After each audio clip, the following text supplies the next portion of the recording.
Well, hello folks and welcome to Cooley and Electrical Solution. So today we'll be doing our three-phase motor testing. We are not doing the three-phase connection install or delta. We are not. We are just testing the motor to see if they are good. But we will be doing a core testing from one port to another port. So this is the motor. We have 6-pin motor here. And on the 6-pin, you will find there's a label. Majority of the motor you will find a label. Some of this are V1, W1, U1, V2, W2, U2. But for this motor, it's A1, B1, C1, A2, B2, and C2. So since we know that that's the way it is, so we get our multi-digital meter, calibrate it to continuity, and start to do the testing. Set it to the buzzer. Firstly, we're going to test if we're going to make that sound.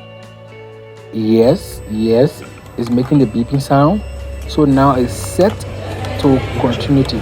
So we're going to test for continuity between A1 and any other terminal, A2 and any other terminal. So now firstly, we hit on the first terminal, which is A1.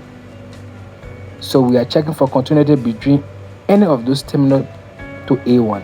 So once we find the continuity to A1, yes, that's the continuity to A1 and it runs to A2. So it tells us that there's a cord from A1 to A2. We already found that. So the next one, we're going to connect it. It runs from B1. We start to check which continuity reads from B1. So we check on all the terminals, the one we find, yes, that's it. It reads from B1. That's a coil between B1 and B2. Fine. So the third one, we're going to check from C1 on all of the core to see which one is connected to C1. And doing the checking, we find that C1, yes, that's a core. C1 is connected to C2. It's a core. So this is the way you test the continuity between the three-phase motor terminal to find which terminal is connected to which, and then from there you can know how to power your three-phase. Stay tuned. Thanks for subscribing to Cooley and Electrical Solution. We bring you more tutorials like this.